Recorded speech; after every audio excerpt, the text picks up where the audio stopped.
الحمد للہ رب العالمین، الصلاۃ والسلام علی رسول النبی الکریم وعلی آلہ واصحابہ اجمعین۔ الحمد للہ الحمد للہ الذی ہدانا لہذا وما كنا لنہتدی لولا ان ہدانا اللہ۔ رب اشرح لی صدری ویسر لی امری واحلل عقدۃ من لسانی یفقہوا قولی، آمین یا رب العالمین۔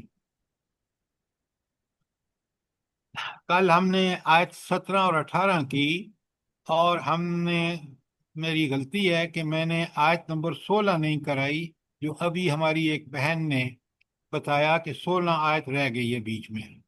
تو میں انشاءاللہ پہلے آیت نمبر 16 کور کروں گا، پھر آپ سے سوال پوچھوں گا آیت 17 اور 18 کے بارے میں، تاکہ ریویژن ہو جائے، اور اس کے بعد ہم آگے چلیں گے انشاءاللہ۔ تو پہلے آیت 16 جو رہ گئی تھی، آپ یاد رکھیں کہ قرآن مجید کی ہر آیت، چاہے وہ کسی آیت سورت کی ہو، یقین مانیں اس میں اتنا کچھ ہمارے لیے ہدایت کا سامان ہے، کاش میں اور آپ اس کو سمجھیں۔ یہ جو قرآن کو بغیر پڑھے سمجھنا اور اس کو ہدایت کا سرچشمہ نہ سمجھنا، یہ مسلمانوں کی اس سے بڑی کوئی اور بدبختی نہیں ہو سکتی، جس کا خمیازہ آج پوری مسلمان امت بھگت رہی ہے۔ آپ یقین مانیں، اگر ہم قرآن کے پوری طرح سمجھ کے مطالعہ کرتے، اس کے مطابق عمل کرتے، تو آج دنیا میں مسلمان بالکل جس طرح وہ مدینے کی ریاست تھی نا، نبی کریم صلی اللہ علیہ وآلہ وسلم کا دور ہو یا خلفائے راشدین کا، وہ نمونہ تھی۔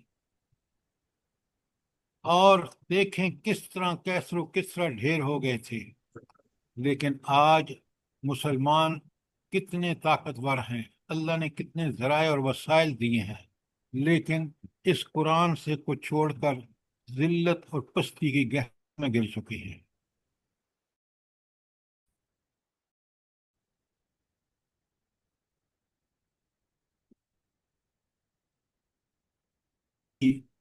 آپ صلی اللہ علیہ وسلم نے کہ قرآن ہی وہ کتاب ہے جو قوموں کو رفتیں اور ترقیاں عطا فرمائے گی، وَيَدْعُ بِهِ آخرین، اور اسی کو چھوڑ کر بعض قومی ذلت اور پستی سے دوچار ہوں گی۔ یہ تاریخی حقیقت ہے جو نبی صادق صلی اللہ علیہ وآلہ وسلم نے فرمایا۔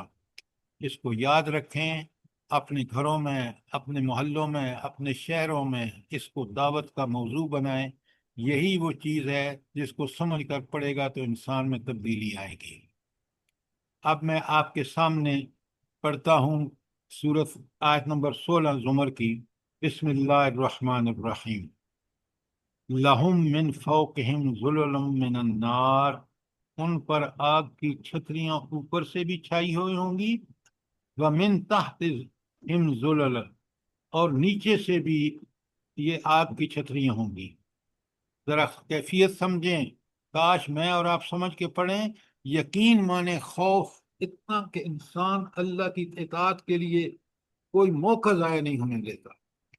تو جہنمیوں کی صورتحال کا دیکھا کس قدر جہنم کی سزائیں سخت ہیں، آگ کی چھتری اوپر سے بھی اور نیچے سے بھی۔ اور ذالک یخوف اللہ من عبادہ، یہ ہے وہ انجام جس سے اللہ تعالیٰ اپنے بندوں کو ڈراتا ہے۔ اللہ اکبر! کہ دنیا میں لوگوں، اگر تم نے یہ نبی بھی اور قرآن بھی، نبی صلی اللہ علیہ وسلم اور قرآن دونوں نذیر ہیں، یہ وارننگ دیتے ہیں کہ بندو، اگر تم نے اللہ کے دین کا منکر ہو گئے، یا زبان سے دعویٰ کیا اور عمل سے اس کا ثبوت نہیں دیا، اس کے تقاضے پورے نہیں کیے، یہ ہے وہ کیفیت جو جہنم میں تمہیں جس کا سامنا ہوگا۔ اور اللہم اجرنا من النار۔ آمین آمین ثم آمین۔ اور پھر آگے جو کمال کی بات ہے نا، ذالک یخوف اللہ بہ عبادہ، یہ ہے وہ انجام جس سے اللہ تعالیٰ ڈراتا ہے۔ کون اللہ؟ جس کی طاقت، قدرت، جس کے وعدے سچے، جس نے یہ ڈرایا وہ واقعہ ہو کے رہے گا۔ آج ہم دنیا میں چاہے کتنے غرق ہو جائیں، لیکن آخرت سے کوئی مفر نہیں، وہ آ کے رہے گی، اور ایسی آئے گی کہ لوگ یہ دیکھیں، وہاں کا انجام دیکھیں، جو لوگ اللہ کے حکم کے خلاف ورزی کریں گے۔ اور پھر اس کا علاج کیا ہے کہ جہنم سے کیسے بچا جائے؟ جلدی بتائیں۔ تقوی اختیار کریں، برائیوں سے بچیں، زیادہ سے زیادہ یا نیکیاں کریں۔ خیر آخرت کو پیش نظر رکھ کے زندگی گزاری جائے۔ خدا کا خوف کریں، خدا کا خوف کریں۔ ڈاکٹر صاحبہ آگے لکھا ہوا ہے یا عبادی فتقون۔ آپ بھاگ کے کدھر ہو، کیوں چلے جاتے ہیں؟ پہلے آیت کے اندر دیکھیں، زیر مطالعہ آیت کو پوری طرح سمجھیں۔ جہنم کی ان آگ کی چھتریاں جو اوپر سے نیچے سے، ان سب سے بچنے کے لیے اللہ نے وہاں نسخہ بتا دیا۔ قرآن کتنا مکمل ہے، آیت دیکھیں، مرض بھی بتا رہی ہے، اس کا انجام بھی بتا رہی ہے، اور اس کا علاج بھی بتا رہی ہے۔ یا عبادی، اے میرے بندو، فتقونی، میرے ڈرو مجھ سے۔ ڈرنے کا مطلب یہ ہے کہ ڈر یہ ہے کہ تم میرے حکم کے مطابق عمل کرو، اگر نہیں کرو گے تو یہ ہوگا تمہارا انجام۔ ذرا آیت کو دیکھیں کتنی مکمل ہے۔ برائیاں کرو گے تو جہنم کا سامنا ہوگا۔ جہنم کتنی خوفناک ہے، ان پر آگ کی چھتریاں اوپر سے بھی چھائی ہوں گی، نیچے سے بھی، اور یہ ہے وہ انجام جو ان کو آخرت میں پیش آئے گا۔ اس سے بچنے کے لیے آج کے اندر بتا دیا، یا عبادی، دال کے نیچے زیر ہے، عبادی، اے میرے بندو، یا محذوف ہے، فتقونی، مجھ سے ڈرو۔ اللہ سے ڈرنے کا مطلب یہ ہے کہ اس عذاب سے ڈرو جو اللہ پہ دے گا، کیونکہ اللہ وہ عذاب ہمارے اعمال، برے اعمال کی وجہ سے دے گا۔ کوئی ظلم نہیں ہوگا، عین انصاف ہوگا۔ کتنی بڑی آیت ہے، ذرا سمجھیں، غور کریں۔ اس سے جو خوف پیدا ہوتا ہے وہ خوف ہی مجھے تقوی کیا ہے؟ آپ جب اپنے ایمان کے تقاضے پورے کرتے ہیں، برائیوں سے بچتے ہیں، نیکیاں کرتے ہیں، یہ تقوی ہے۔ فوراً کا آپ کہہ دیتے ہیں قرآن و سنت کی پیروی کریں۔ بھائی تقوی ہے ہی قرآن و سنت کی پیروی، لیکن پہلے آج کے اندر دیکھیں، اندر اللہ نے وہ سارا علاج بتا دیا ہے۔ آپ کو کہیں اور جانے کی ضرورت نہیں، ہاں پہلے وہ آیت کو کھول دیں پھر آپ بتائیں۔ لیکن اگر آپ آیت کے اندر چھوڑ کر باہر بھاگیں گے تو حقیقت سے آپ دوڑیں گے، حقیقت کو اچھی طرح آپ سمجھ نہیں سکیں گے۔ تو آیت 16 دیکھا آپ نے کہ ہر آیت کتنی مکمل ہے۔ ابھی میں نے آپ سے سوال پوچھنے جو آج کا درس ہوگا نا، کہ آپ کا فہم قرآن کس طرح ہونا چاہیے۔ کوئی سوال آیت 16 کے بارے میں؟ شاباش، جلدی کریں۔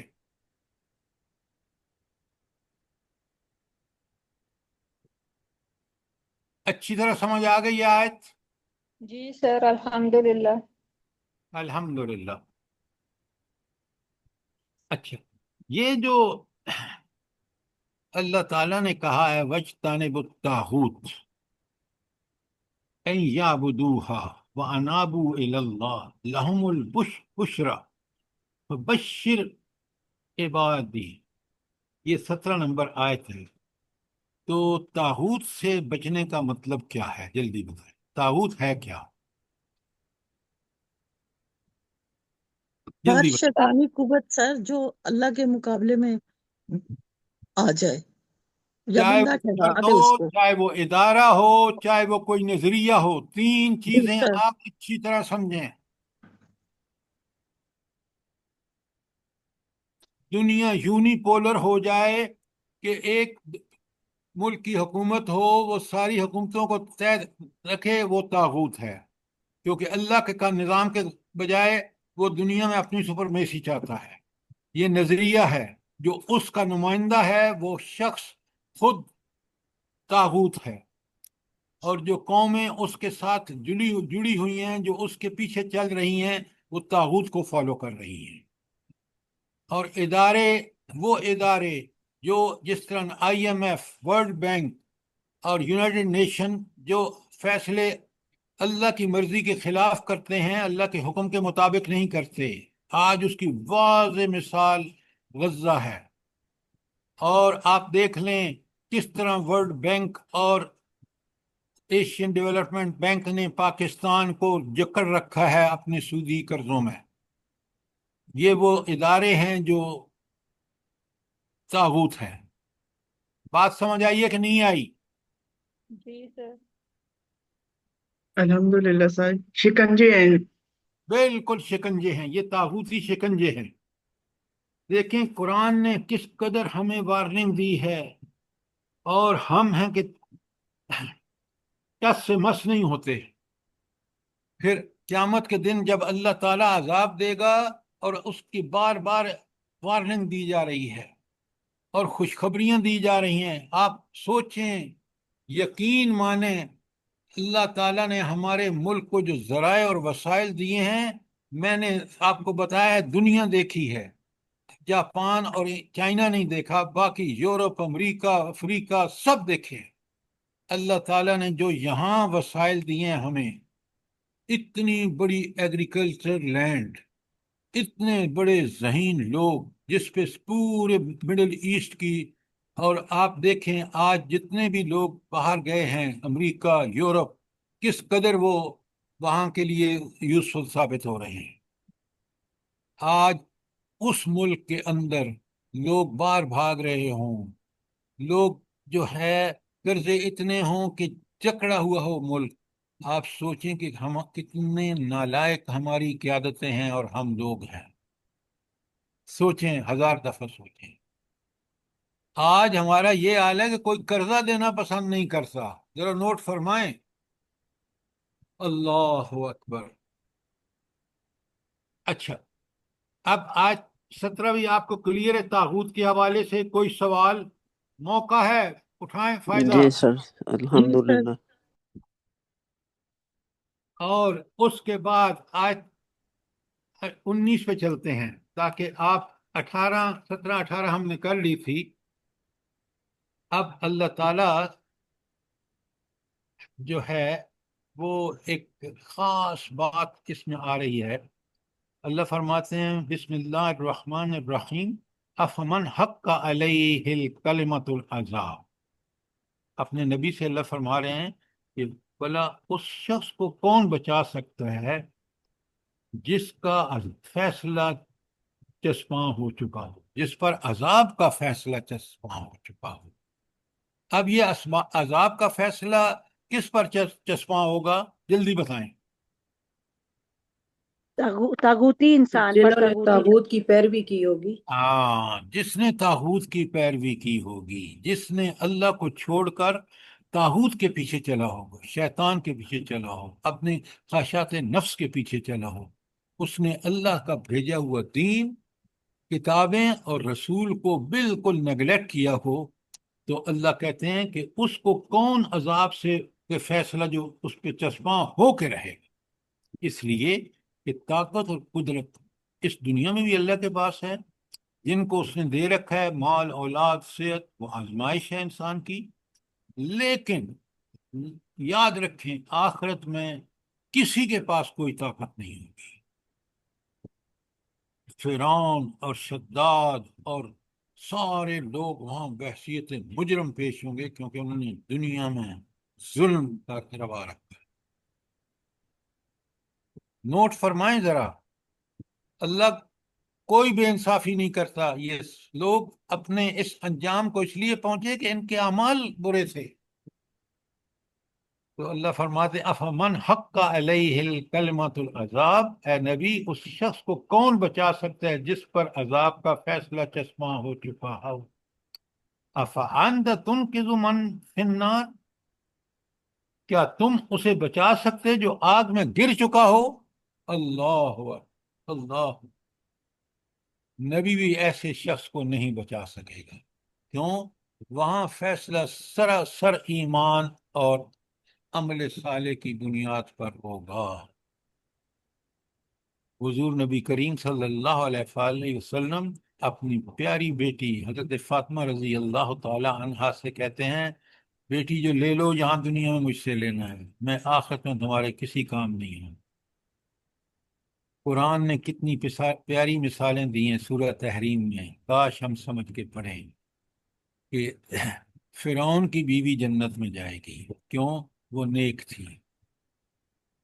اور حضرت نوح کی بیوی، حضرت لوط کی بیوی جہنم میں جائے گی، حالانکہ وہ انبیاء ہے۔ سوچیں، غور کریں کہ کتنی ایمان اور عمل صالح کی اہمیت ہے۔ اللہ ہم سب کو اس سے نوازے۔ آمین سر۔ آپ دیکھ رہے ہیں قرآن کی ایک ایک آیت کس طرح ہمیں ڈرا کر تقوی کی طرف مائل کرتی ہے۔ یہی قرآن جب کہتا ہے نا کہ وہ ان لوگوں کے جب قرآن کی تلاوت کرتے ہیں تو ایمان بڑھ جاتا ہے، یقین مانے ان کو سمجھ کے پڑھنے کے بعد انسان اس بات پر پابند ہو جاتا ہے، پکا عہد کرتا ہے کہ میں نے اب نافرمانی نہیں کرنی، کیونکہ اس کا انجام بہت برا ہے۔ کوئی سوال آپ کا آیت 19 پر؟ شاباش۔ آیت 20۔ اب یہ تو بتایا، دیکھیں قرآن کس طرح کمپیریزن اور کانٹراسٹ کرتا ہے کہ یہ تو برا انجام تھا ان کا جن کے اعمال برے ہیں۔ افمن حق علیہ کلمۃ العذاب افانت تنقذ من فی النار۔ اب آئیے بالکل اس کے اپوزٹ، لیکن الذین اتقوا ربہم، ہاں رہے وہ لوگ جنہوں نے اپنے رب سے ڈر کر رہے، لہم غرف من فوقہا غرف، ان کے لیے بلند عمارتیں ہیں، منزل پر منزل بنی ہوئی ہے۔ یہ کیا جنت کے ولاز جو ہے نا ان کا ذکر ہے، ذرا غور فرمائیں۔ اچھا، اللہ تعالیٰ کہتے ہیں لیکن الذین اتقوا ربہم لہم غرف من فوقہا غرف مبینۃ، یہ منزلیں اس طرح بنائی گئی ہیں خوبصورت، وہ پلازے اور وہ جو خوبصورت بلڈنگیں ہوں گی نا ایک کے اوپر دوسری، دنیا میں ان کا کوئی کمپیریزن نہیں ہے، یقین مانے۔ اللہ کہتے ہیں تجری من تحتہا الانہار، اللہ اکبر، رہائشیں تو یہ، پھر ان کے نیچے سے نہریں بہ رہی ہیں، باغات ہیں، اللہ اکبر۔ انسان جس کا تصور کرتا ہے نا کہ کتنی خوبصورت لائف ہو، جنت اس سے بھی کہیں زیادہ خوبصورت ہے۔ تجری من تحتہا الانہار، اس کے نیچے سے نہریں بہتی ہوں گی۔ وعد اللہ، یہ کس کا وعدہ ہے؟ اللہ تعالیٰ کا۔ اللہ اکبر، اللہ اکبر۔ اللہ تعالیٰ جو کبھی اپنے وعدے کی خلاف ورزی نہیں کرتا۔ قرآن بار بار کہتا ہے لا یخلف وعدہ، اللہ اپنے وعدے کی خلاف ورزی ہرگز نہیں کرے گا۔ لا یخلف اللہ المیعاد، اللہ تعالیٰ کبھی اپنے وعدے کی خلاف ورزی نہیں کرتا۔ وعدے دنیا میں تم سے کر رہا ہے، یقین رکھو برحق ہے، وہ ہو کر رہے گا، کوئی اللہ کو عاجز کر ہی نہیں سکتا، وہ اللہ وہی کرے گا جو حق ہے، عین عدل ہے۔ تو کیا میں اور آپ اس بات کے پابند نہیں ہیں کہ ہم اللہ کی بات دنیا میں مان کر چلیں اور دنیا میں بھی اس کی نصرت اور تائید حاصل ہو اور آخرت میں جنت ملے؟ اس سے بڑا انسان کا فائدہ کیا ہے؟ جلدی بتائیں۔ سر کوئی فائدہ نہیں ہے، یہ سب سے بڑا کاش فائدہ ہے۔ ہماری سمجھ میں یہ بات آ جائے۔ ہاں، کاش ہماری سمجھ میں یہ بات آ جائے۔ ایمان کا تقاضا ہے کہ ہم ان باتوں کو پوری طرح سمجھیں۔ جہنم کتنی ہولناک ہے، آیت 20 میں آپ دیکھیں، 18 میں دیکھیں، جنت کتنی حسین اور ہماری توقعات سے کہیں بڑھ کر کے، آیت 20 کو دیکھیں، سبحان اللہ و بحمدہ سبحان اللہ۔ سورہ آل عمران کی 137 آیت لکھیں، اس میں اللہ تعالیٰ کہتے ہیں وَسَارِعُوا إِلَىٰ مَغْفِرَةٍ مِّن رَبِّكُمْ، اور جلدی کرو اپنے رب کی مغفرت کی۔ یہ جلدی کرو کا مطلب کیا ہے؟ جلدی کو بتائیں، صحیح بتائیے گا۔ جلدی کرو. کیا جلدی؟ کس میں جلدی کرو؟ نیکیاں کرنے میں جلدی کرو. نیکیاں کرنے میں سبقت کرو. سابقو الی مغفرت من ربکم. یہاں کا سارعو، جلدی کرو. نیکی سامنے آئے تو فٹافٹ کرو. اس لیے کہ اگر سوچئے کہ اگر راستے میں نے دیکھا کہ کوئی ایک تکلیف دہ چیز پڑی ہے اور میں نے دیر کر دی، کسی اور نے ہٹا لی، تو بالی تو وہ لے گیا. تو اللہ کہتے ہیں سارے تم جلدی کرو، جہاں نہ موقع ہو فٹافٹ نیکی کرو اور ہر برائی سے بچو. اللہ کہتے ہیں سنیں، ذرا سنیں، غور سے سنیں اور سمجھیں بات کو. سارے الی مغفرت من ربکم وجنت ارضها السماوات والارض. اس کی وسعتیں کیسی ہیں بلا؟ کیسی ہیں وسعتیں؟ زمین و آسمان زمین و سے آسمان سے اللہ زیادہ. اکبر، اللہ اکبر. کبھی سوچیں تو صحیح کہ اللہ تعالی ہمیں نصیب فرمائے کہ وہ کیا زندگی ہوگی. ہر آدمی کی اپنی ایک بادشاہی ہے، وہ نعمتیں ہیں روحانی بھی اور جسمانی بھی. اللہ اکبر. قرآن پڑھیں اور سمجھیں خدا کے لیے. سر جی وعدت آیت نمبر بول للمتقین. اچھا، آخری جو اس کا نقطہ سر جی عروج آل عمران کا نمبر بولے آیت کا جو آپ نے بولا تھا. 133. جی سر. جزاک اچھا، آپ آگے جو اینڈ پر دو الفاظ ہیں وہ سنیں، ذرا غور سے سنیں. اللہ فرماتے ہیں وہ جنت جو ہے نا، جس کی وسعتیں زمین و آسمان کے برابر ہیں، اعدت للمتقین. اعدت، وہ تیار کی گئی ہے کن کے لیے؟ متقی لوگوں کے ہائے لیے. ہائے ہائے ہائے، کیا بات ہے. اب مجھے بتائیں، میں اور آپ متقی بننے کے لیے ہم وقت تیار ہوں گے یا نہیں؟ یہ آیت پڑھ کے. انشاءاللہ تعالی ضرور سر جی. تو اللہ پاک توفیق دے سر ہم سب کو. آپ ذرا غور فرمائیں. اللہ کہتے ہیں کہ ان اکرمکم عند اللہ اتقاکم. تم میں اللہ سے سب سے زیادہ قریب وہ شخص ہے جو متقی ہے. دنیا میں تقوی اختیار کرنے والا اپنے رب کے قرب کا مزہ اٹھاتا ہے. اس قدر یہ کتاب ہمارے ایمان کو بڑھاتی ہے. ذرا نوٹ فرمائیں. اللہ اکبر، اللہ اکبر. اچھا، اب ہم چلتے ہیں آیت 21 پر. کوئی سوال ہو؟ 19، 20، 21 پر میں پڑھتا ہوں اور آپ بڑے غور سے سنیں. اللہ تعالیٰ فرماتے ہیں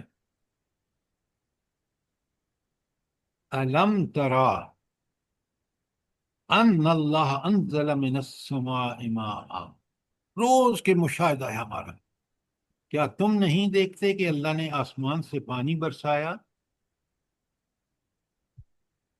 فَسَلَكَهُ يَنَابِيعَ فِي الْأَرْضِ، اور پھر اس کو چشموں اور دریاؤں کی شکل میں زمین کے اندر جاری کیا. فَسَلَكَهُ يَنَابِيعَ فِي الْأَرْضِ. پھر کیا کیا؟ ذرا اللہ کے کمالات دیکھیں، کاش میں اور آپ دیکھیں. ثم يخرج به زرعا مختلف الوانه. پھر اس پانی کے ذریعے وہ طرح طرح کی کھیتیاں نکالتا ہے جن کی قسمیں مختلف ہیں. ثم یہیج مصفرا، ثم یہیج فتراہا، ثم یہیج، وہ اتنی لہلہاتی ہیں کہ رونق. آپ نے کبھی، میں نے یہ منظر دیکھے ہیں کیونکہ میں زمیندار ہوں، کہ جب وہ کھیتی گندم ہو، سرسوں ہو، جوار ہو، باجرہ ہو، جب وہ پک جاتی ہے نا تو جوانی بھی آتی ہے، تو بندہ دیکھ کے خوشی کے مارے جو ہے نا پھول جاتا ہے. پھر اللہ کی شان دیکھیں، کیونکہ کسی چیز کو دنیا میں دوام نہیں ہے نا.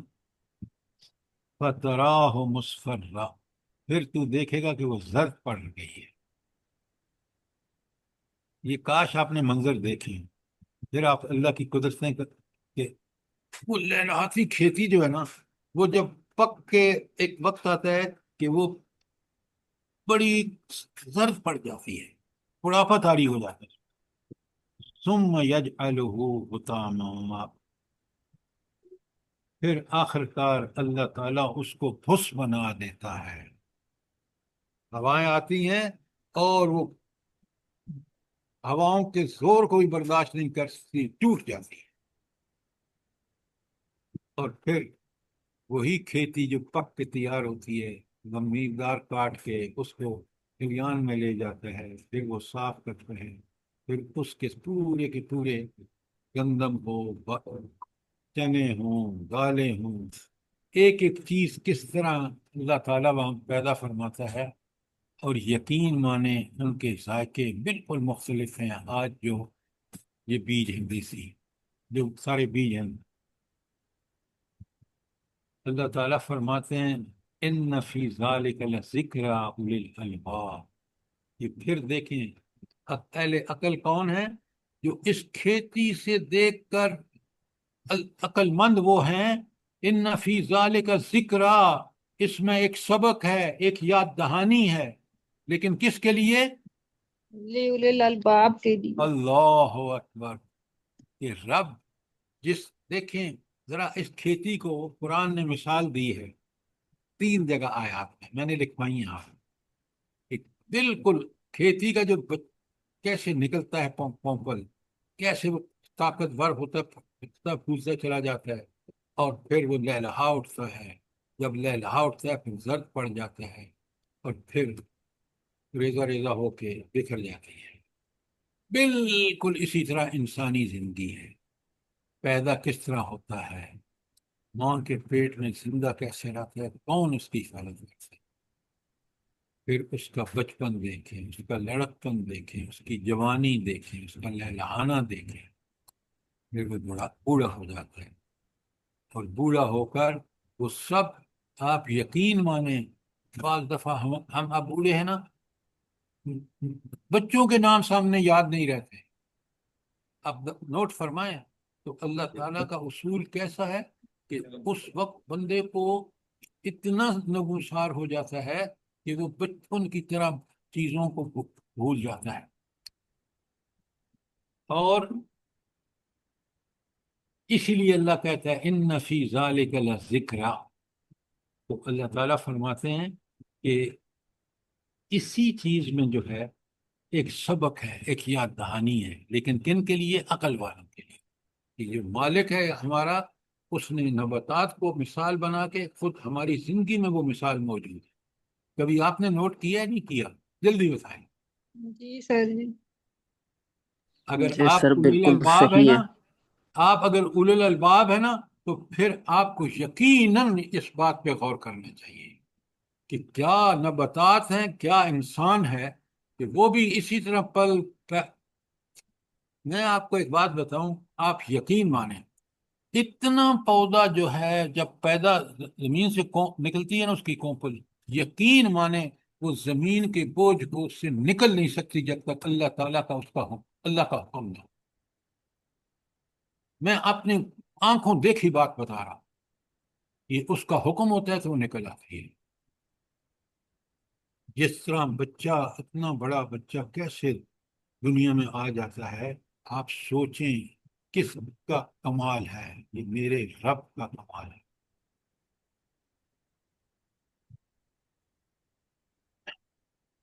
کوئی سوال آپ کا آیت 21 کے بارے میں؟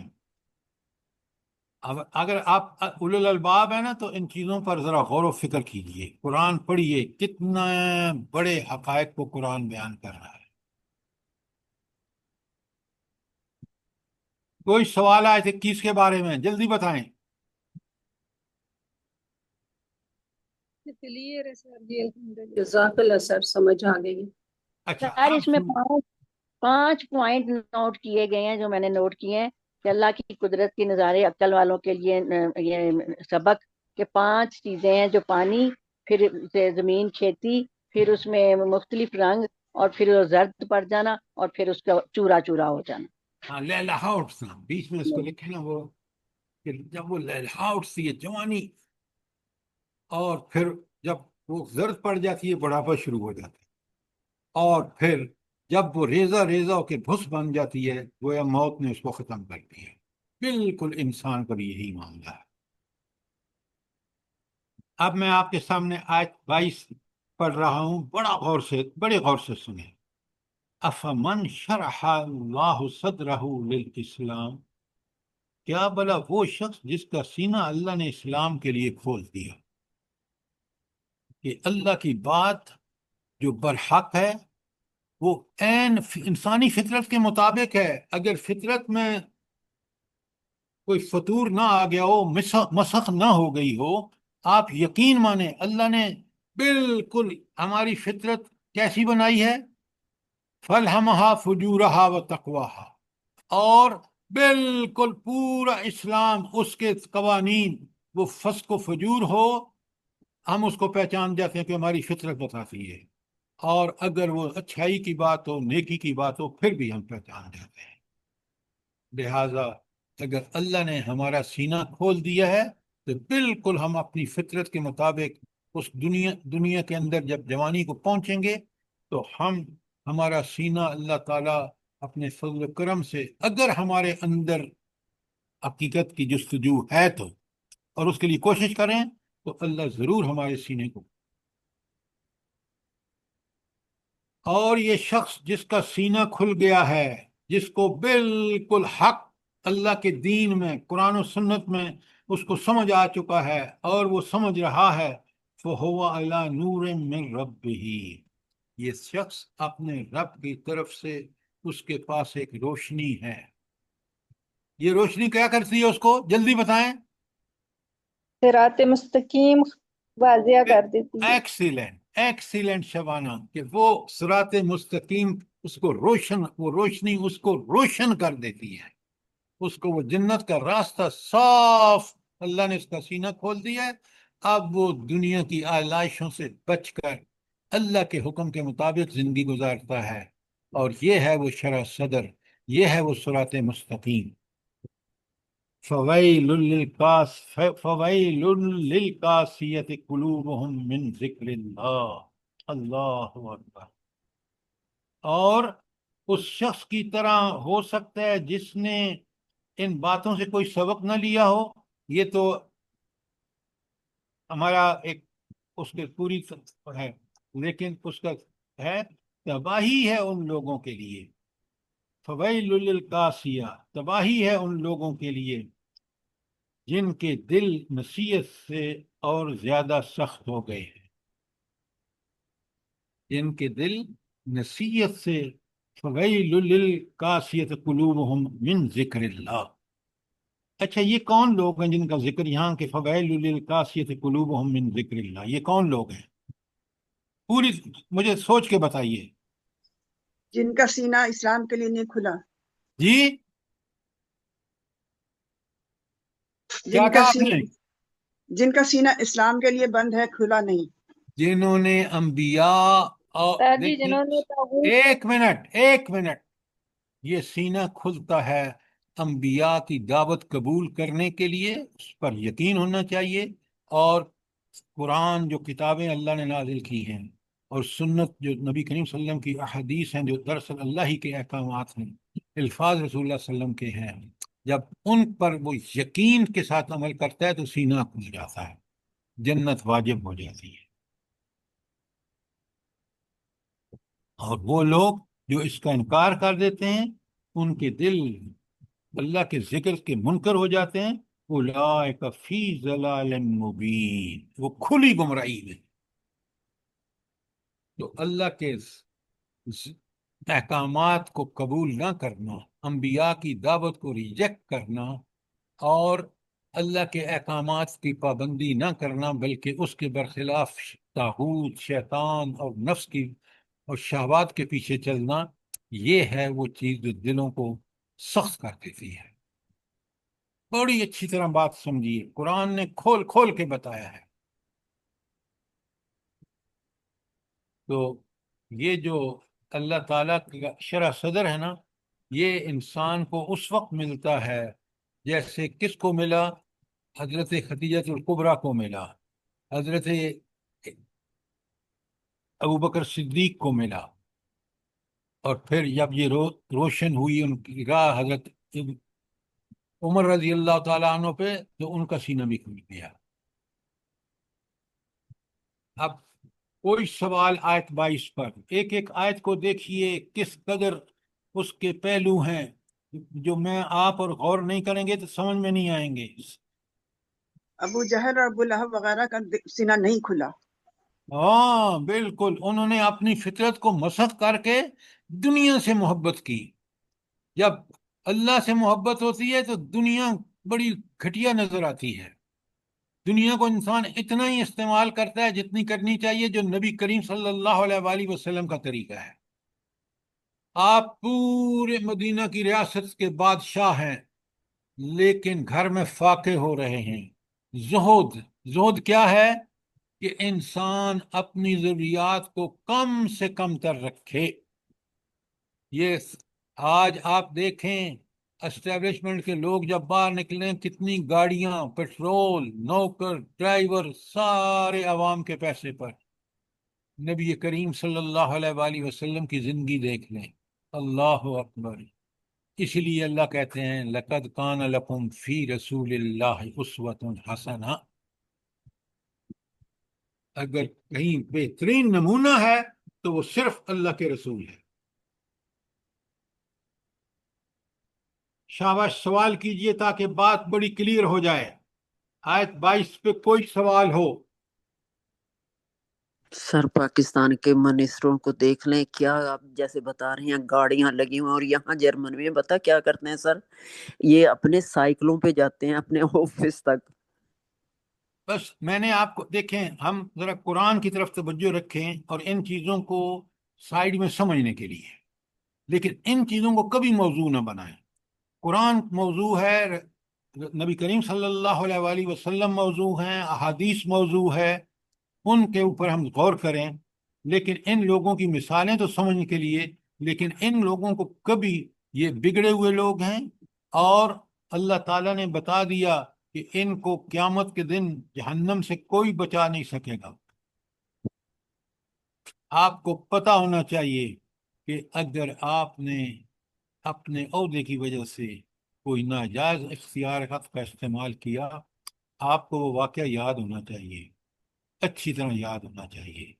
ایک شخص شہید ہو گیا، لوگ بڑے خوش کہ وہ جنت میں جائے گا۔ حضور نے فرمایا کہ نہیں، اس نے بیت المال کی ایک چادر چوری کی تھی۔ اب بتائیں۔ سر یہاں تو سارا سسٹم ہی جعلی نکلی، تو جی مفت جعلی سسٹم ہے سر، سارا حرام کی تنخواہیں لے رہے ہیں، سارے ہی چور ہیں۔ سب چور بیٹھے ہوئے ہیں، ان لیکن کا قرآن حق کا ہی نہیں معیار بنتا۔ دیکھیے، قرآن کا معیار دیکھیے، نبی کریم صلی اللہ علیہ وآلہ وسلم جو ہمارے نمونہ ہیں، جن کو کبھی ہم نے اپنے گھر میں، اپنے بچوں میں کبھی ڈسکس نہیں کیا۔ ساری سے آپ اس آیت کا نا یہ حصہ بھی واضح کر دیں، اولئک فی ضلال مبین۔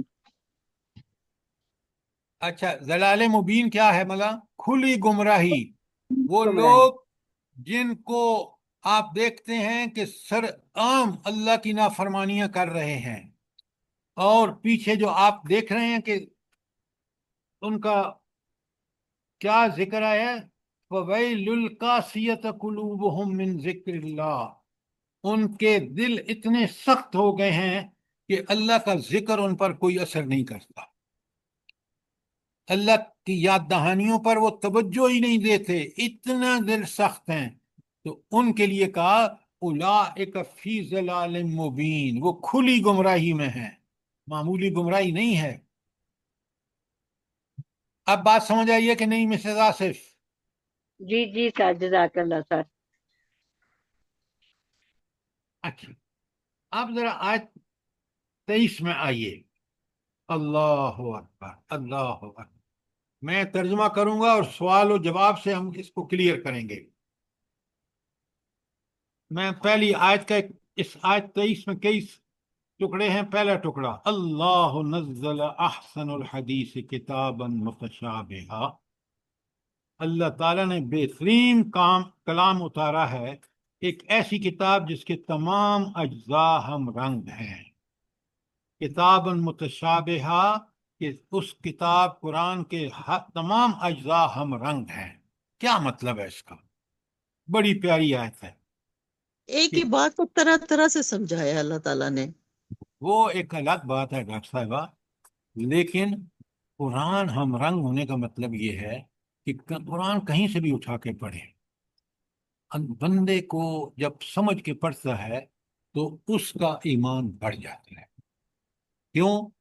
کبھی ذکر ایمان توحید کا ہے، کبھی رسالت کا ہے، کبھی آخرت کا ہے، کبھی عبرت کا ہے. واقعات بیان ہو رہے ہیں سورہ آراف میں قوموں کے. تو یہ ایک ایک چیز آپ ملائیں نا تو پورے ایمان کو تازہ کرتی چلی جاتی ہے. ہم رنگ ہیں. سر جی ایک سوال ہے یہاں پر کہ اس کو اس طرح لیا جا سکتا ہے کہ زندگی کے ہر شعبے میں ہماری رہنمائی کرتا ہے قدم قدم پر. دیکھیے یہ بڑے دور کی بات ہے اور ایک طرح سے ٹھیک ہے، لیکن ہم رنگ کا مطلب کیا ہے کہ وہ ساری آیات جو قرآن کی ہیں، کہیں توحید کا ذکر ہے، کہیں رسالت کا ذکر ہے، کہیں آخرت کا ذکر ہے، تو ہم رنگ ہیں کہ بالکل ایمان کو ڈسکرائب کر رہی ہیں. پھر سر آپ یہ کہہ سکتے ہیں کہ اس میں کوئی تضاد نہیں ہے کسی جگہ بھی؟ خدا کا نام لے، میں آپ کو کھول کے بتا رہا ہوں، تضاد کی بات ہی نہیں ہے. تضاد تو قرآن اس میں کوئی ٹیڑھ ہے ہی نہیں. یہاں ہم رنگ ہونے کا مطلب یہ ہے، بات کو سمجھیں، بڑی اہم بات ہے کہ اس کی آیات کہیں سے بھی پڑھیں، آپ کا ایمان دیکھیں. جہنم کی آیات پڑھ رہے ہیں تو آپ ڈر رہے ہیں. اللہ کی قدرت کا اللہ کے صفات کو پڑھ رہے ہیں تو آپ کو ڈر پیدا ہو رہا ہے کہ وہ رب کتنا عدل کا پابند اپنے آپ کو کر لیا ہے. یہ جو آپ باتیں کر رہے ہیں یہ بڑی دور کی باتیں ہیں. ہم رنگ کا مطلب یہ ہے کہ وہ انسان کے دل و دماغ پر وہ اثر چھوڑتی ہیں جو بالکل کلام کہیں سے بھی پڑھیں، کوئی بھی کلام ہو اللہ کا، وہ چاہے توحید، رسالت، آخرت، عبرت، سارے واقعات ایسے ہم رنگ ہیں کہ وہ میرے دل پر ایک ہی اثر ڈالتے ہیں کہ میں اس دین کو جو اتنا خوبصورت ہے، جس کے نمائندہ قرآن ہے، جس کے نمائندہ نبی کریم صلی اللہ علیہ وسلم ہے، میں اس کو مان لوں کہ میری زندگی کے ہر پہلو میں اس کے لیے ہدایت ہے. یہ ہے ہم رنگ. اب بتائیے کوئی سوال ہو؟ شاباش. یعنی ایمان کو بڑھانے والی ہیں سب. مضامین جو ہیں وہ بالکل ہر مختلف مضامین جو ہیں وہ ایک ہی پہلو کی طرف آتے ہیں، وہ ہم رنگ ہیں. شاباش. کوئی سوال ہے تو کریں ورنہ میں آگے چلوں.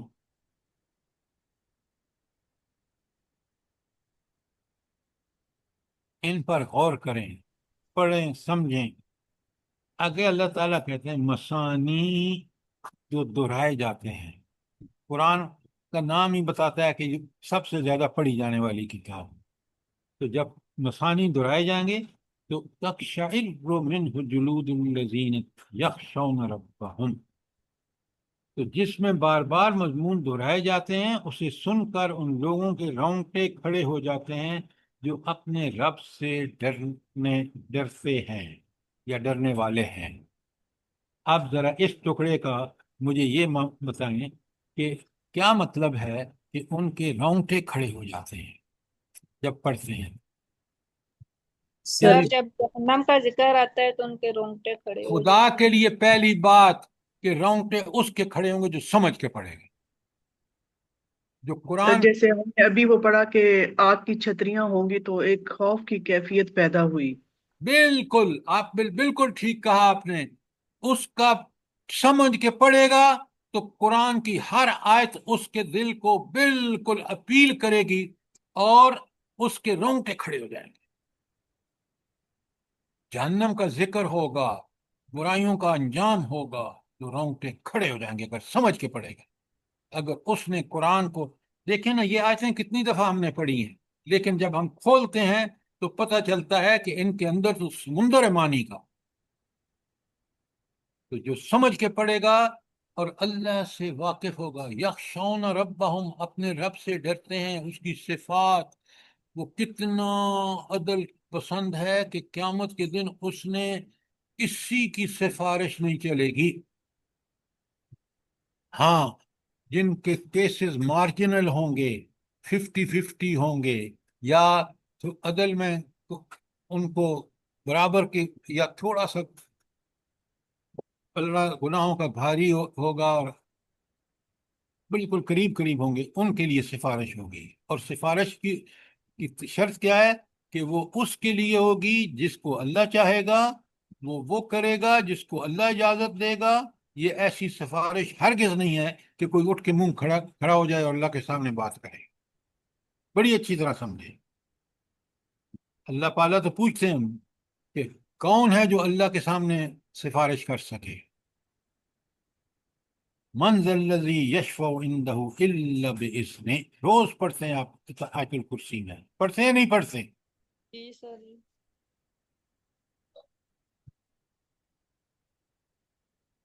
تو پہلی بات کہ اس کو سمجھ کے جب پڑھتا ہے، غور و فکر کرتا ہے، تقشعر منہ جلود الذین یخشون ربہم، تو ان لوگوں کے رونگٹے کھڑے ہو جاتے ہیں جو اپنے رب سے ڈرنے والے ہیں. بات سمجھ آئی ہے کہ نہیں آئی؟ جلدی بتائیں. الحمدللہ. جی سر الحمدللہ. جی سر جی. اچھا، اب سنیں آگے. یہ کیفیت اگر آپ میں نہیں ہے تو قرآن کو بڑا غور سے پڑھا کریں. ثم تلین جلودہم وقلوبہم الی ذکر اللہ. پھر ان کے جسم اور ان کے دل نرم ہو کر اللہ کے ذکر کی طرف راغب ہو جاتے ہیں. اب جب اللہ کی صفات اور قرآن میں جہنم کے ذکر پڑھتے ہیں تو رونگٹے کھڑے ہوتے ہیں. جب اب اس کا اثر کیا ہوتا ہے؟ تھوڑی سی وہ کیفیت جو کم ہو جاتی ہے تو انسان کیا کام کرتا ہے بھلا؟ جلدی بتائیں. اللہ کو یاد کرتا ہے، اس کو سکون ملتا ہے اللہ کی یاد میں. تو اس طرح وہ جو رونگٹے کھڑے ہو جاتے ہیں، اس کے بعد جو کیفیات بندے کو گزرتی ہیں، وہ اللہ کی طرف راغب ہو جاتا ہے، اللہ کو یاد کرتا ہے. اور اس لیے کہا ثم تلین جلودہم. وہ جو رونگٹے کھڑے ہو گئے تھے، اب وہ جسم نرم پڑ جاتا ہے. وہ قلوبہم الی ذکر اللہ، اور ان کے دل اللہ کی ذکر کی طرف مائل ہو جاتے ہیں. یہ کیفیات ہوتی ہیں نہیں آپ کی؟ جلدی بتائیں. جی سر. جی سر جی. اپنی خامیاں نظر آتی ہیں پھر جی رجوع زیادہ اپنی خامیاں نظر آتی ہیں اور رجوع اللہ زیادہ ہونا شروع ہو جاتا ہے. ہاں، لیکن اس وقت ہوتا ہے جب ان آیات پر ہم پوری طرح غور و فکر کرتے ہیں، جیسے جہنم کی آیات ہیں، جیسے اللہ تعالیٰ کا عدل ہے کہ قیامت کے دن کوئی کسی کے کام نہیں آ سکے گا. یوم یفر المرء من اخیہ و امہ و ابیہ، کہ اس سے انسان بھاگے گا اپنے پیارے رشتہ داروں کو چھوڑ کے کہ میرے ساتھ معاملہ کیا ہونے والا ہے، فیصلہ کیا ہونے والا ہے. اللہ اکبر. اب اللہ کہتے ہیں ذالک ھدی اللہ، یہ ہے وہ اللہ کی ہدایت. کس کو نصیب ہوتی ہے؟ جو قرآن کو غور سے پڑھتے ہیں، غور و فکر کرتے ہیں، ان کے رونگٹے کھڑے ہو جاتے ہیں.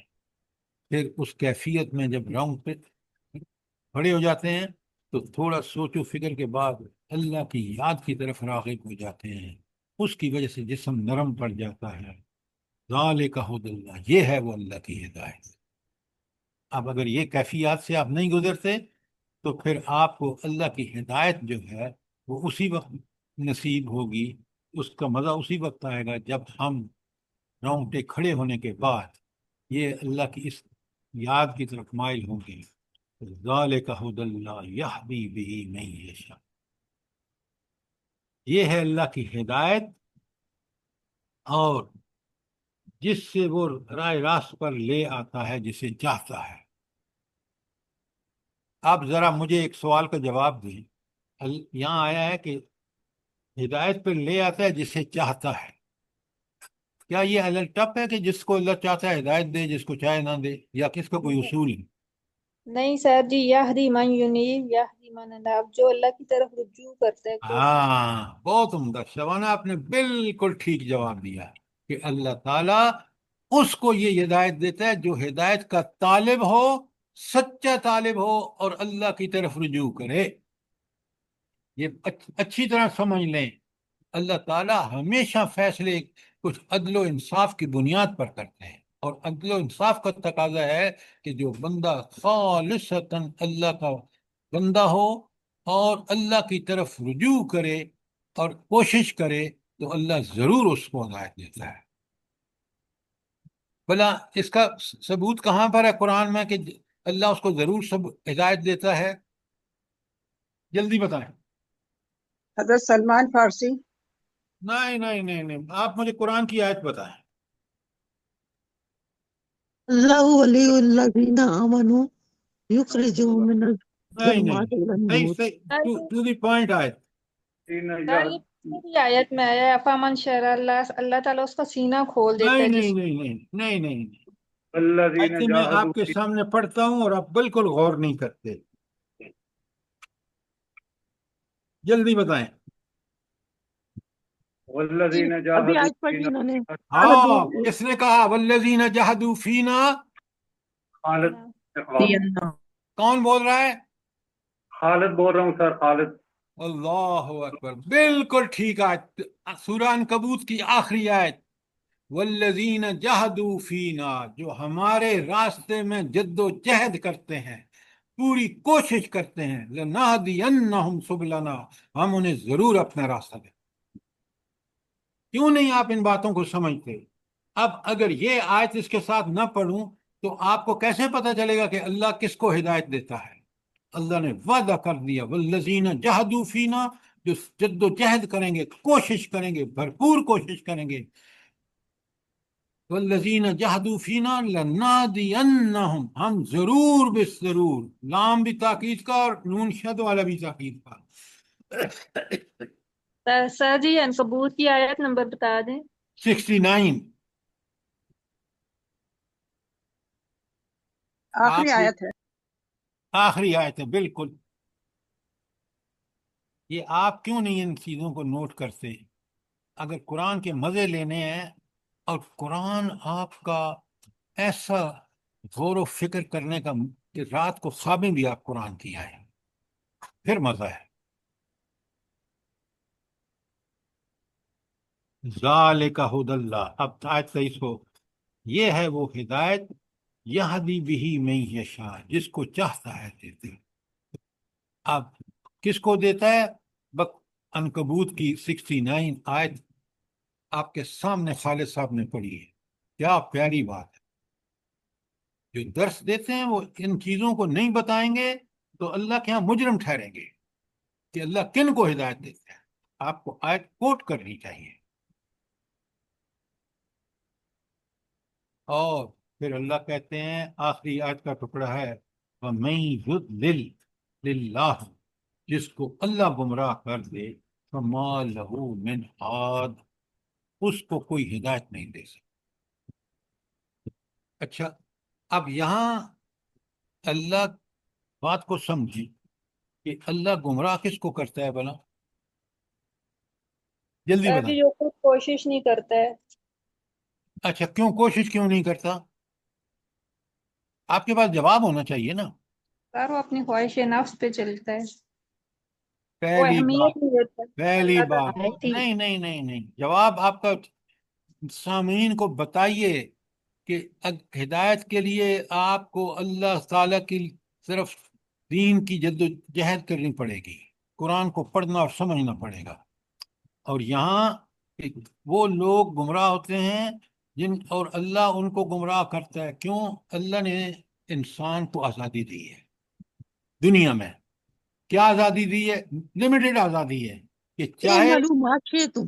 بات سنیں آپ ڈاکٹر صاحبہ، بیچ میں مت بولا کریں، جب بات پوچھتا ہوں تو آپ جواب ٹھیک نہیں دیتی۔ اللہ تعالیٰ فرماتے ہیں کہ اللہ تعالیٰ گمراہ اس کو کرتا ہے جو اپنی مرضی سے دین کو چھوڑ کر اپنے خواہشات نفس، شیطان اور طاغوت کے پیچھے چلتا ہے۔ کیونکہ اللہ نے دنیا میں اس کو محدود آزادی دی ہے، چاہے تو عمل کرے چاہے تو نہ کرے۔ تو گمراہ اس کو کرتا ہے جو خود گمراہ ہوتا ہے۔ اب بات سمجھ آئیے کہ نہیں آئی؟ جی سر، الحمدللہ۔ بالکل الحمدللہ۔ جلدی بتائیں۔ الحمدللہ سر جی، کلیئر ہے۔ جی سر۔ دیکھیں نا، اس میں بات بڑی کلیئر ہے کہ کیونکہ اللہ نے اس کو آزادی دی ہے، لیکن اللہ نے اس کو سمجھانے کے لیے قرآن میں طرح طرح سے مثالیں دی ہیں، انبیاء بھیجے ہیں، کتابیں نازل کی ہیں، اور آخر نبی کی ہر بات جو تاریخ میں ایسی محفوظ ہے، قرآن کا زبر زیر ایسا محفوظ ہے، اللہ نے بندوبست کیا کہ اب انسان اگر گمراہ ہوگا تو وہ اپنی ذمہ داری کی وجہ سے، کہ ذمہ داری یہ ہے کہ وہ اللہ کا برحق دین کو کرے، اگر اسے نہیں کیا تو وہ گمراہ ہوگا، اور اس گمراہی سے کوئی اس کو نہیں بچا سکتا۔ اللہ نے بھی کہا کہ جو اللہ جس کو گمراہ کر دے، یعنی وہ اپنی مرضی سے گمراہ ہوا، اب اللہ تعالیٰ اس کو ہدایت نہیں دے گا۔ جو گناہوں میں لذت لے رہا ہے دنیا میں، اور اللہ کے دین کی، نہ نبی کی نہ قرآن کی پرواہ کر رہا ہے، تو اللہ تعالیٰ کہتے ہیں کہ میں یضلل اللہ، جس کو اللہ گمراہ کر دے، تو خود اس نے گمراہی کا اپنی مرضی سے چوز کیا، فما لہو من ہاد، کوئی اس کو ہدایت نہیں دے سکتا۔ اب جب تک اس کے ساتھ دوسری آیتیں نہ آئیں، ہم پوری طرح آیت کو نہیں سمجھ سکتے۔ کوئی سوال، کوئی چیز کلیئر نہ ہوئی ہو، آیت 23 میں نے آپ کو 5 باتیں بتائی ہیں۔ پہلی بات ہے، بڑے غور سے سنیے، اللہ نزل احسن الحدیث کتابا متشابہا، یہ ہم رنگ ہیں، جتنی چیزیں اس قرآن میں اللہ تعالیٰ نے نازل فرمائی ہیں، ہم رنگ ہیں۔ اس کا اثر پڑھنے والوں، سمجھ کر پڑھنے والوں میں کیا ہوتا ہے؟ تقشعر من مثانی تقشعر منہ جلود الذین یخشون ربہم، اور مثانی جس کے مضمون بار بار دہرائے گئے ہیں، ان کو سن کر ان لوگوں کے رونگٹے کھڑے ہو جاتے ہیں جو اپنے رب سے ڈرتے ہیں۔ یہ دوسری بات۔ تیسری بات، اس کے بعد ان پہ کیا ہوتا ہے؟ ثم تلین، پھر ان کی جلدیں، وقلوبہم، ان کے دل، الی ذکر اللہ، نرم پڑ جاتے ہیں اللہ کی طرف۔ چوتھی بات، یہ ہے وہ ہدایت جو اللہ جس کو چاہتا ہے دیتا ہے۔ میں نے آپ کا پتہ ہے چاہنا کا وہاں لمٹ کر دی اللہ نے، کہ وہ لوگ جو، اور سورہ یہاں آپ اگر جب تک اس کے ساتھ نہ ملا کے پڑھیں، سورہ الکبوت کی آخری آیت 69، کہ اللہ اس کو ہدایت دیتا ہے جو اس کے لیے جاہل ہے۔ اور وَمَن یضلل اللہ، اور جس کو اللہ گمراہ کر دے، اللہ گمراہ کرنے کا مطلب ہے کہ اس نے خود گمراہی کو پسند کیا، تو اور اللہ کے دین کو اس نے اس کا انکار کیا، تو فما لہو من ہاد، اس کو کوئی ہدایت دینے والا نہیں۔ اب سوال کیجئے، تاکہ آیت 23 بڑی اہم آیت ہے، 5 چیزیں میں نے آپ کے سامنے کھول کے بیان کی ہیں۔ شاباش۔ کوئی سوال، کوئی چیز کلیئر نہ ہوئی ہو؟ الحمدللہ سر جی۔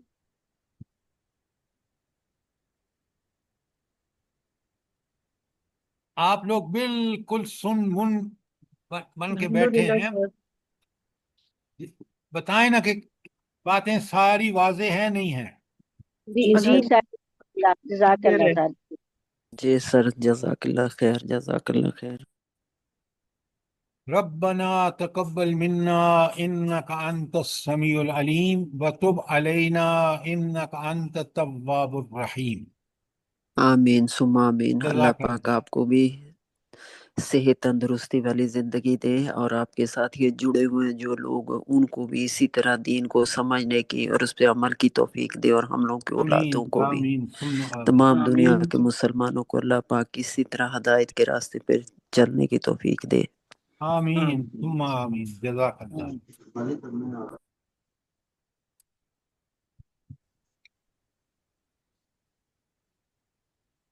میری آپ سے گزارش ہے کہ قرآن کو کیجولی نہ پڑھے، آرام سے بیٹھ کے نماز میں پڑھیں یا جہاں بھی قرآن پڑھیں یا سنیں، اس کو پوری کھول کے سمجھیں۔ اس سے جو آپ کو شرح صدر ہوگا، جو جس طرح آپ کے اندر فکری اور عملی تبدیلی آئے گی، وہ قرآن ہی لا سکتا ہے۔ اور نبی کریم صلی اللہ علیہ وسلم نے اسی قرآن کے ذریعے، اپنی حدیث کے ذریعے، ابھی جو ٹاپک آ رہا ہے نا سیرت کا، وہ ہے دعوت اور اس کے اثرات۔ تو نبی کریم صلی اللہ علیہ وسلم کی زندگی سے، کیونکہ ہم نے دعوت کو ثابت کرنا ہے، ذرا پڑھ کے آئیے، پھر میں آپ سے پہلے سوال کروں گا، پھر میں آپ کو بتاؤں گا کہ انشاءاللہ کہ اللہ کے رسول صلی اللہ علیہ وسلم کی دعوت کی کامیابی کی بنیادی وجہ کیا ہے۔ سر جی جی انشاءاللہ۔ جی سر جی، وہ ایک بات کہنی ہے کہ اگر آپ سیرت مکمل جب ہو تو ہمیں حدیث کی کوئی کتاب شروع کروا دیں، حدیث کی کوئی ایک کتاب؟ کوئی میرا خیال اربعین صحیح نبوی جیسے ہے صحیح سر جی۔ بخاری، صحیح بخاری۔ نہیں، صحیح بخاری تو بہت لینتھی وہ ہے۔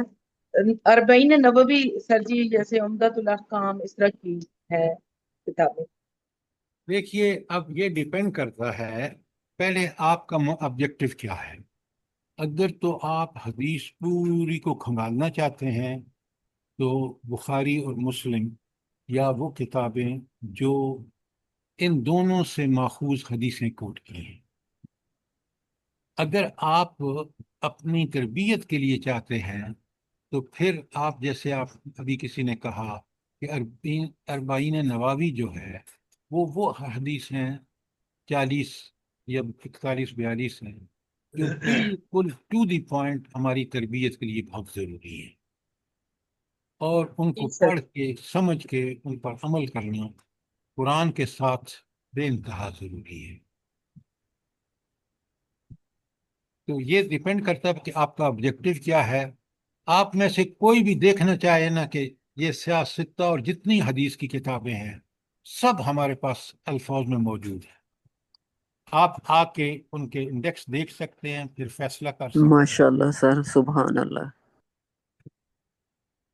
قرآن کی تفاسیر ہوں یا احادیث کی کتب ہوں، سیاستہ ہوں یا دیگر کوئی بھی حدیث کی کتاب ہو، وہ انشاءاللہ آپ کو یہاں تسلی سے دیکھ سکتے ہیں، پڑھ سکتے ہیں، بیٹھ کے لے جا سکتے ہیں، لیکن شرط یہ ہے کہ آپ کو اس مقررہ پیریڈ میں واپس کرنی ہوگی۔ تو یہ سب چیزیں یہاں اویلیبل ہیں، کیوں تو آپ لوگ اس سے فائدہ اٹھائیں۔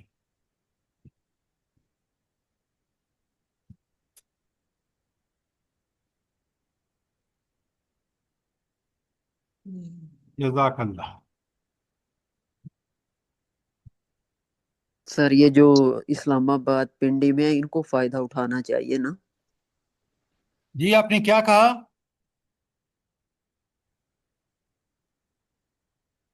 دوبارہ کہیں۔ سر جی وہ کہہ کہہ رہی رہے ہیں ہیں کہ کہ پنڈی اسلام اسلام آباد آباد والے فائدہ اٹھائیں۔ جی۔